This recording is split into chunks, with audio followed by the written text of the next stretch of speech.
guys, I'm working on an ignition module for my 2004 American Ironhorse.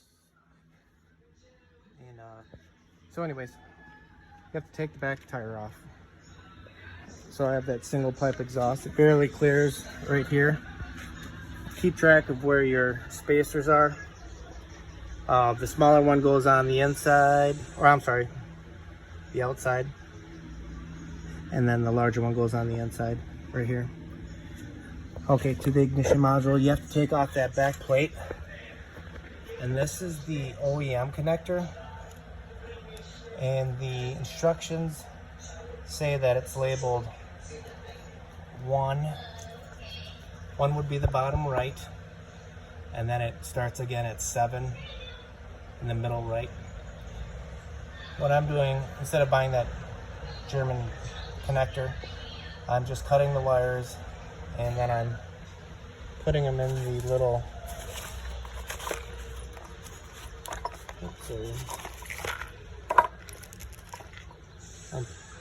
I'm soldering them into this end here. Okay, once I solder the wire in there, I'll show you what I'm doing. And then I'm going to stick them through this orange water protector, and then they go into this right here. This is numbered. You can't tell what the numbers are. This top right one is number 1, 2, and so on and so on. In the instructions here, this is the module I'm putting in. So I'm following the wires back. So this one would be technically number 2 on the OEM connector, but on the new connector, I'm sorry, number 2 on the new connector, but number 15 on the old connector. So that was the one I cut on the back side here. There's 15, there's number 2. So I'm just kind of going down the line. Then once I get all the wires in, I'm going to end up putting that orange thing in there to trap them. And secondly, I want to mention that if the bike isn't running before you do this, you should probably know if it's ignition or carburetor related.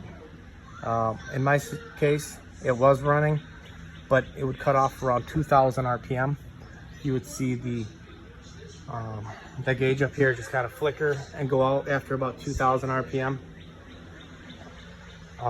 And then I ended up rebuilding the carb anyways because the previous owner left some gunk in it, or left some gas in it. It turned to gunk, and got that all cleaned up, and I started it and it ran for a few minutes, started right up, no problem. I didn't even need the choke, and then it just cut out, and I tried to restart it again and it puffed out of the carburetor. A lot of experts say that when it backfires through the carburetor, that it's ignition related. So I think we're on the right track here, and if it was to backfire out the tailpipe, then it would be carburetor related. Sorry for the long video, but I can't find a lot of videos explaining this, and I don't feel like calling American Ironhorse and try to work through everything with them, so I'm just trying to figure it out myself. Okay guys, if there's any questions, I'll try to get back to your comments.